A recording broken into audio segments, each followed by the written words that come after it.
कि वज्रपात या बिजली गिरना क्या होता है, ये कैसे होता है।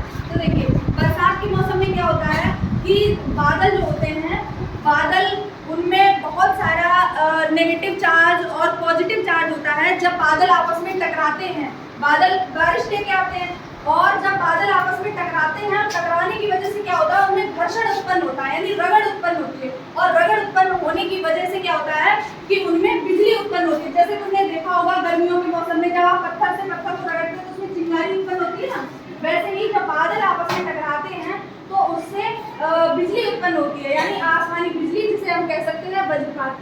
जब वो बिजली कहीं पे गिरती है, उसी चीज को हम लोग कहते हैं वज्रपात, यानी बिजली गिरना।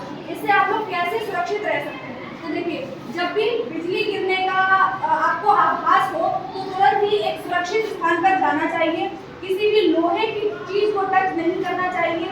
अपने घरों के अंदर ही रहना चाहिए, खिड़की दरवाजे बंद करके रखिए। अगर आप कहीं बाहर हैं या गाड़ी में हैं तो गाड़ी के शीशे दरवाजे सभी लॉक करके और गाड़ी के अंदर बैठना चाहिए, ठीक है। ऐसा बोला जाता है कि फोन वगैरह ज़्यादा इस्तेमाल नहीं करना चाहिए, क्योंकि फोन में भी कुछ चार्जेस होते हैं जो बिजली को अपनी तरफ अट्रैक्ट कर सकते हैं। इसलिए आपको सुरक्षित रहने के लिए मेन चीज़ क्या है कि जब भी बिजली गिरने का आभास हो या ऐसा मौसम है, मौसम खराब हो रहा है, तो आपको कोशिश करनी चाहिए कि आप अपने घर में रहें, ठीक है।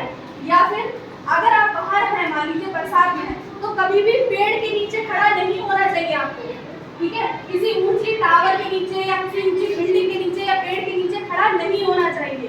क्यों? क्योंकि पेड़ के अंदर पानी होता है और पानी बिजली को अट्रैक्ट करता है, मतलब अपनी तरफ आकर्षित करता है, जिसकी वजह से पेड़ के ऊपर बिजली गिरने की संभावना ज़्यादा होती है। इसलिए पेड़ के ऊपर खड़ा नहीं होना चाहिए, आपको एक खुले मैदान में ही रहना चाहिए अगर आप घर से बाहर हैं तो, ठीक है। और तो